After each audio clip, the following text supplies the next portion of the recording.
أعوذ بالله من الشيطان الرجيم بسم الله الرحمن الرحيم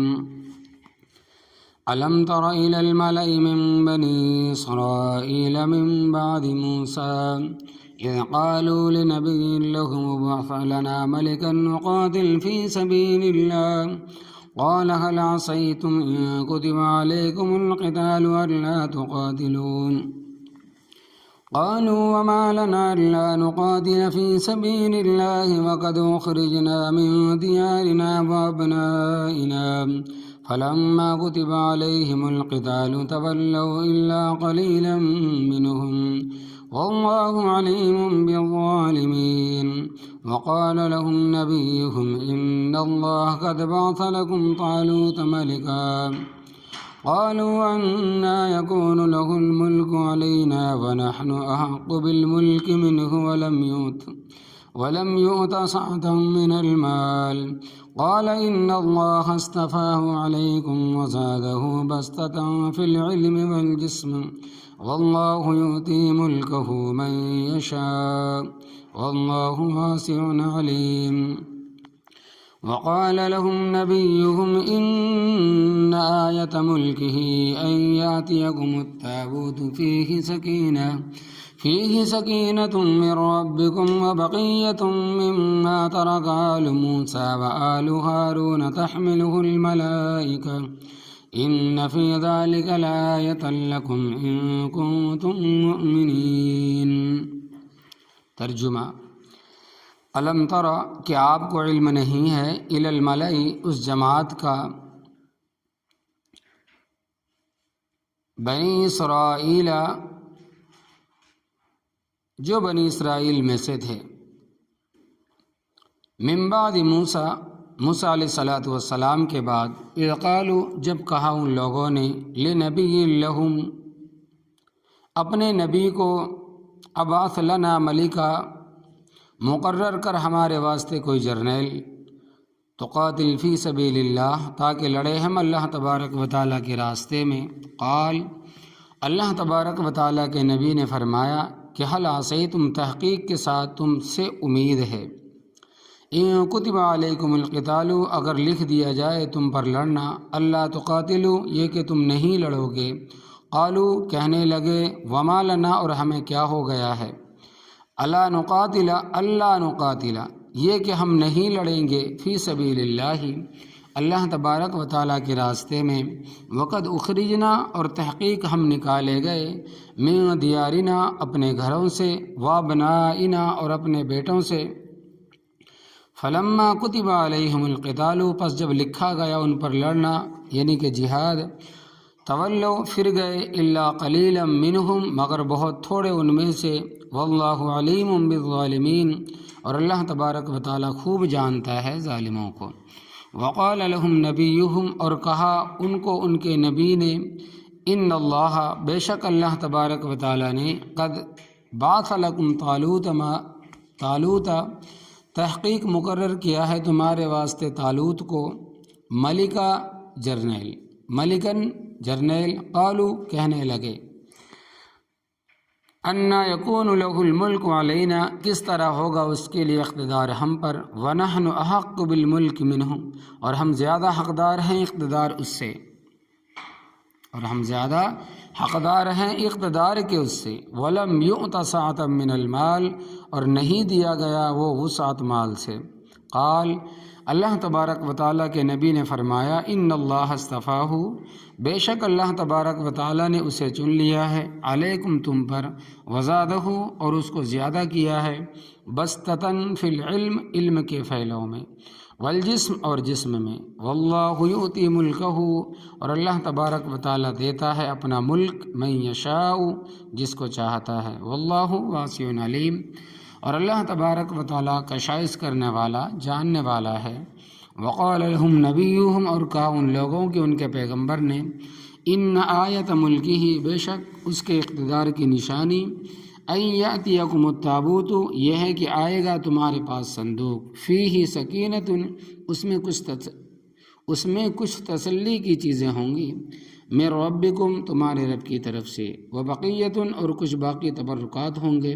مما ترک آل موسیٰ ان میں سے جو حضرت موسیٰ علیہ السلام کے خاندان نے چھوڑے ہیں، وآل ہارون اور ہارون علیہ السلام کے خاندان نے چھوڑے ہیں، تحملہ الملائکہ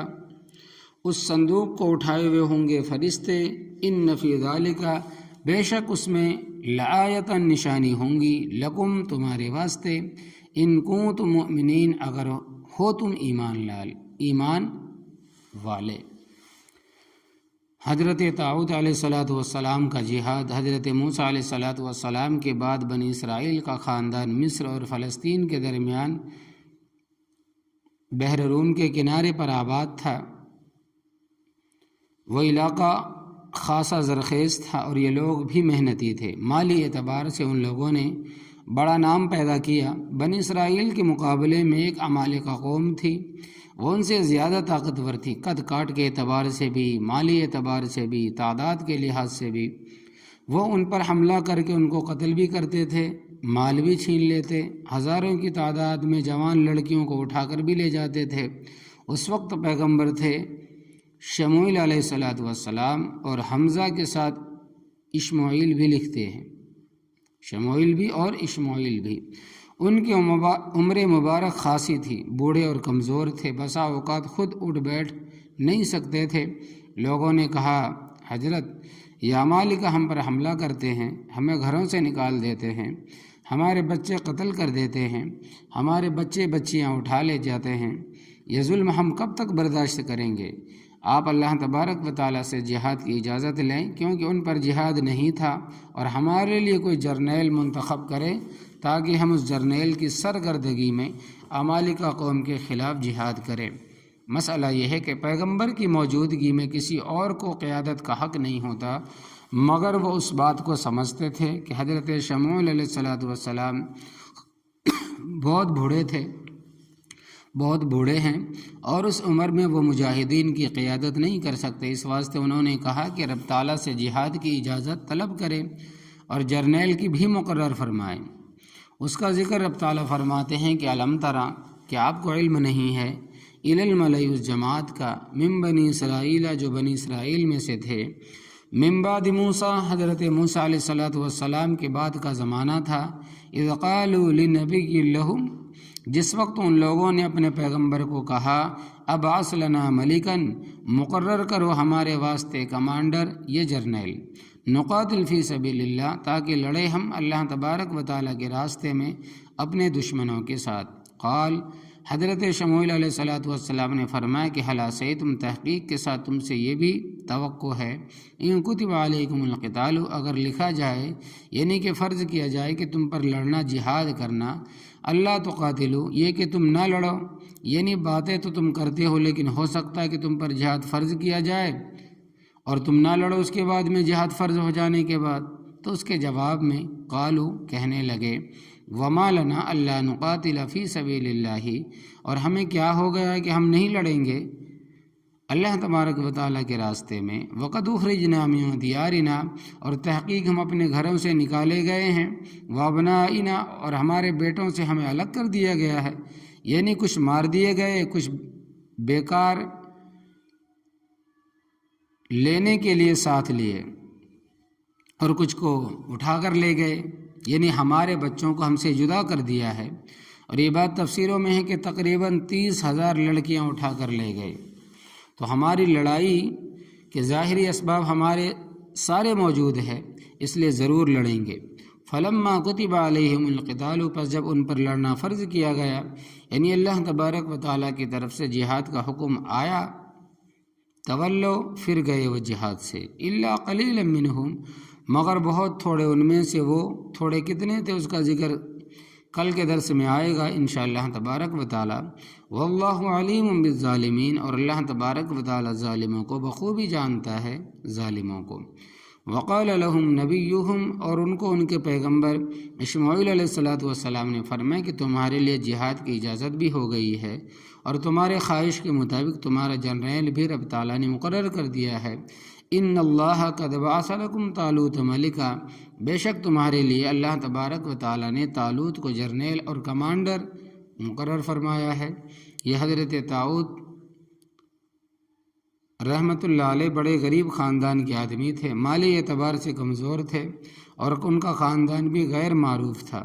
اس لیے لوگوں نے کج بحثی شروع کی۔ قالو، کہنے لگے،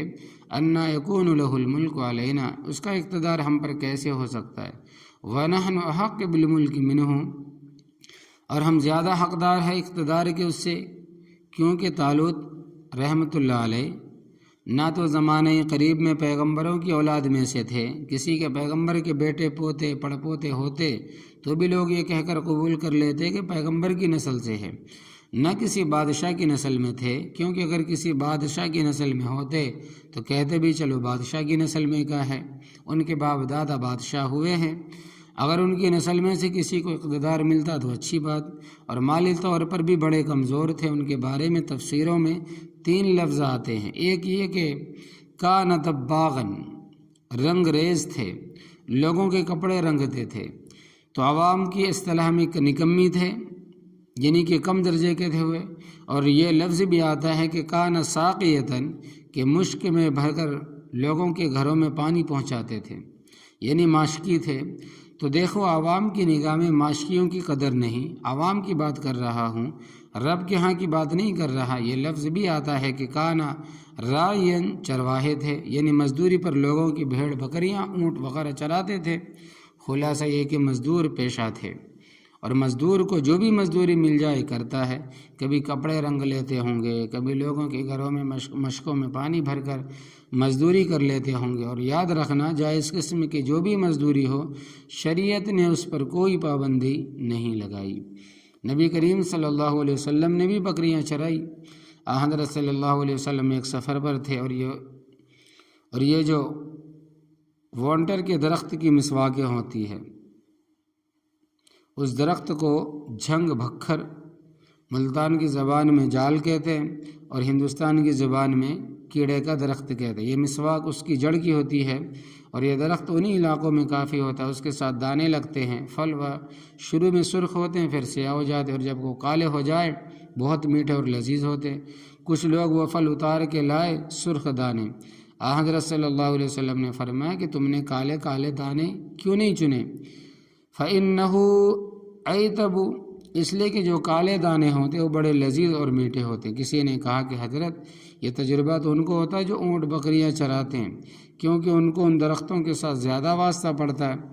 تو کیا حضرت آپ نے بھی جانور چرائے؟ حضرت صلی اللہ علیہ وسلم نے فرمایا کہ کنت ارعى لأہل مکہ علی قراریط، میں مکے والوں کی بکریاں بھیڑیں ٹکے ٹکے پر چراتا رہا، بھیڑ بکریاں ٹکے ٹکے پر چراتا رہا، فی بکری مجھے 2 پیسے ملتے تھے۔ آپ صلی اللہ علیہ وسلم نے اونٹ بھی چرائے ہیں۔ پھر آپ صلی اللہ علیہ وسلم نے فرمایا کہ ما من نبی الا وقد رعى الغنم، کوئی نبی ایسا نہیں گزرا جس نے بکریاں نہ چرائی ہو۔ علماء کرام بیان فرماتے ہیں کہ بکری اس وجہ سے فرمایا، اونٹ بڑا جانور ہے، وہ اگر مالک کی مرضی سے نہ چلے، وہ اسے ڈنڈے مارے تو اس کا کچھ نہیں بگڑتا، اور یہ جو بھیڑ ہے جدھر ایک جائے گی سب اس کے پیچھے جائیں گی، اس وجہ سے بھیڑ چال کا مقولہ مشہور ہے۔ اور بکری ایک ایسا شرارتی جانور ہے کہ ایک ادھر بھاگا ایک ادھر بھاگے، چونکہ وہ کمزور جانور ہوتا ہے، ایک ادھر بھاگے دوسری ادھر بھاگی تیسری بکری ادھر بھاگی، چونکہ وہ کمزور ہوتا ہے اس لیے مارنے سے بھی نقصان ہوتا ہے، ٹانگ ٹوٹنے کا، سینگ ٹوٹنے کا۔ اللہ تبارک و تعالیٰ پیغمبروں سے اس لیے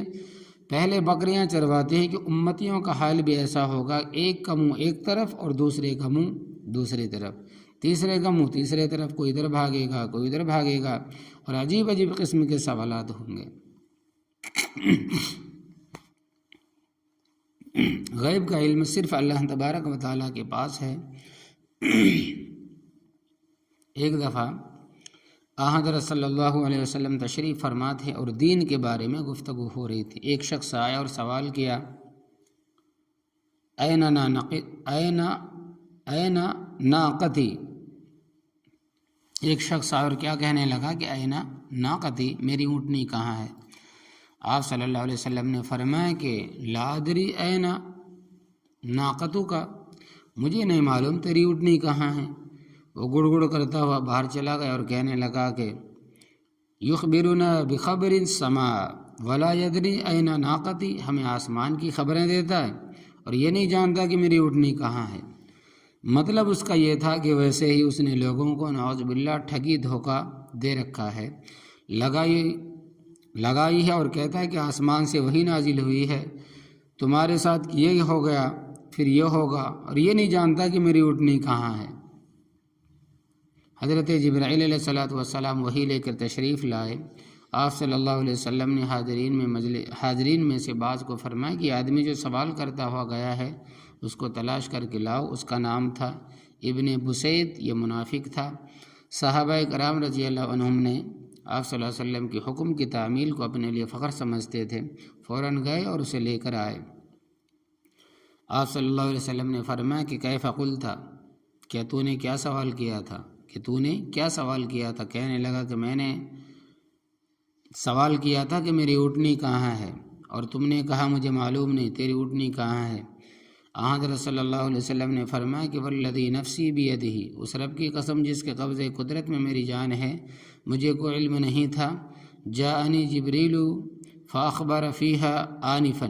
ابھی میرے پاس جبرائیل علیہ الصلوۃ والسلام آئے ہیں، پس انہوں نے مجھے بتایا کہ تیری اونٹنی فلاں جگہ پر جھاڑیاں ہیں، ان میں سے ایک ٹہنی کے ساتھ اس کے گلے کا پٹا اٹکا ہوا ہے، ٹہنی بھی مضبوط تھی اور پٹا بھی مضبوط تھا، یہ زور لگاتی رہی مگر نہ ٹہنی ٹوٹی اور نہ وہ پٹا ٹوٹا، تو کیسا نادانی والا سوال کیا۔ اسی طرح حضرت صلی اللہ علیہ وسلم تشریف فرماتے ایک جوان کہنے لگا ما فی بطنی ناقتی، میری اونٹنی کے پیٹ میں کیا ہے؟ آپ صلی اللہ علیہ وسلم خاموش رہے، لیکن صحابہ میں سے ایک جذباتی صحابہ تھے سلمہ ابن وقش رضی اللہ تعالیٰ عنہ۔ تو محترم بزرگوں، ناظرین، سامعین، آپ دیکھتے ہیں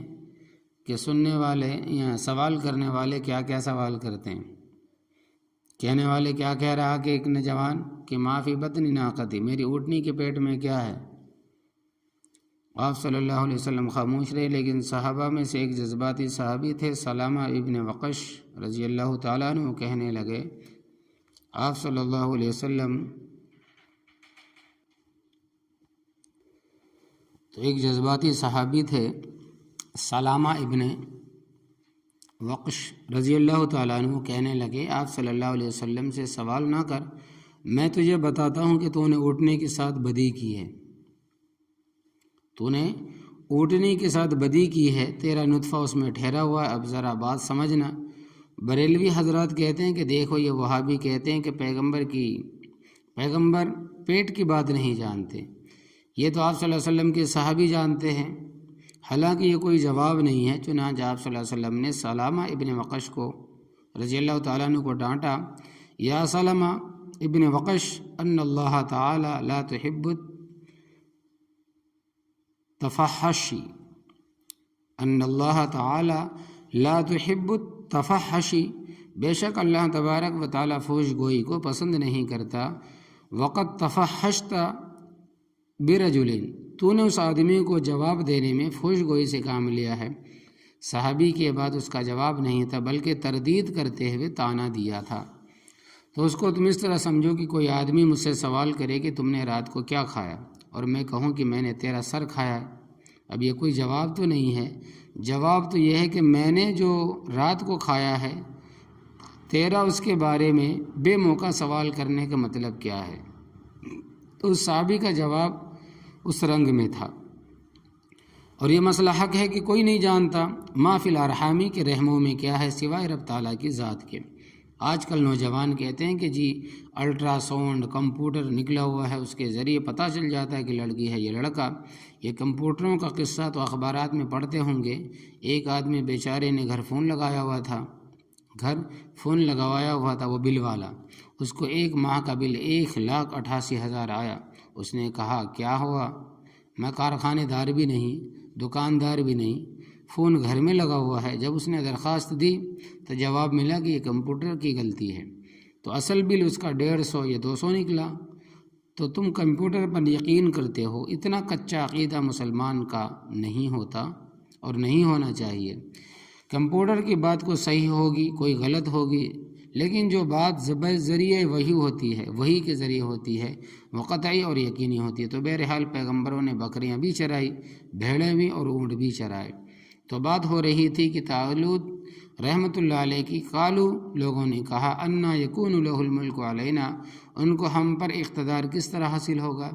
ونحن احق بالملک منہ، اور ہم زیادہ حقدار ہیں اقتدار کے اس سے، ولم یؤت سعۃ من المال، اور اس کو مالی وسعت بھی حاصل نہیں، بیچارہ مزدور آدمی ہے۔ قال، اللہ تبارک و تعالیٰ کے پیغمبر حضرت شمعون علیہ السلام نے فرمایا ان اللہ اصطفاہ علیکم، بے شک اللہ تبارک و تعالیٰ نے اسے منتخب فرمایا ہے تمہارے اوپر، وزادہ بسطۃ فی العلم والجسم، اور زیادہ کیا اس کو اللہ تبارک و تعالیٰ نے علم کے پھیلاؤ میں اور جسم کے پھیلاؤ میں۔ علم بھی اس وقت لوگوں میں سے اس کا زیادہ تھا، اور جسم کے اعتبار سے بھی بڑا پہلوان تھا۔ اور ظاہری بات ہے کہ لڑائی کے واسطے ایسا ہی آدمی چاہیے تاکہ دوسروں کو بھی معلوم ہو کہ میرے مقابلے میں کوئی کھڑا ہے۔ اگر ہوئی چڑیا کے برابر تو دوسروں کی تو نظر بھی نہیں پڑتی۔ واللہ یؤتی ملکہ من یشاء، اور اللہ تبارک و تعالیٰ اپنا ملک دیتا ہے جس کو چاہتا ہے۔ واللہ واسع علیم، اور اللہ تبارک و تعالیٰ کشائش کرنے والا ہے، جاننے والا ہے۔ بنی اسرائیل کی تبرکات۔ وقال لهم نبیہم، اور فرمایا ان لوگوں کے ان کے پیغمبر شمعون علیہ السلام نے، ان آیت ملکہ، بے شک اس کے اقتدار کی نشانی بھی ہے، ایاتیکم التابوت، یہ ہے آئے گا تمہارے پاس ایک صندوق، فیہ سکینۃ، اس میں کچھ تسلی کی چیزیں ہوں گی، من ربکم، تمہارے رب کی طرف سے، وبقیۃ، اور کچھ باقی تبرکات ہوں گے، مما ترک آل موسیٰ و آل ہارون، ان میں سے جو چھوڑے ہیں حضرت موسیٰ اور حضرت ہارون علیہ السلام کے خاندان نے۔ وہ حضرت موسیٰ اور حضرت ہارون علیہ السلام کی پگڑیاں تھیں، اور حضرت موسیٰ علیہ السلام کا جوتا تھا۔ اس وقت تورات تختیوں پر لکھی ہوئی تھی، ایک تختی ٹوٹی ہوئی جس پر تورات کے کچھ الفاظ تھے وہ بھی تھی، اور رومال تھا، غرض اس طرح کی کچھ چیزیں تھیں۔ تحملہ الملائکۃ، اس صندوق کو فرشتے اٹھا کر لائیں گے اور لوگوں کی موجودگی میں حضرت کے سامنے رکھیں گے۔ چنانچہ سب لوگوں نے آنکھوں سے دیکھا کہ اللہ تبارک و تعالیٰ کے فرشتوں نے صندوق اٹھایا ہوا ہے، اور سب کی موجودگی میں حضرت طالوت رحمۃ اللہ علیہ کے سامنے لا کے رکھ دیا۔ اب اس سے زیادہ تسلی کیا ہو سکتی تھی کہ ایک تو اللہ تبارک و تعالیٰ کے پیغمبر نے فرمایا، اس کو اللہ تبارک و تعالیٰ نے تمہارے لیے جرنیل مقرر فرمایا ہے۔ پھر اللہ تبارک و تعالیٰ کے معصوم فرشتے کرامت کے طور پر صندوق اٹھا کر لائے اور حضرت طالوت رحمۃ اللہ علیہ کے سامنے رکھ دیا۔ ان فی ذلک لآیۃ، بے شک اس میں ان کی صداقت کی نشانی ہوگی، لکم، تمہارے واسطے، ان کنتم مؤمنین، اگر ہو تم مومن۔ تو اللہ تبارک و تعالیٰ عمل کرنے کی توفیق عطا فرمائے اور صحیح معنوں میں سچا اور پکا مسلمان بن کر رہنے کی توفیق عطا فرمائے۔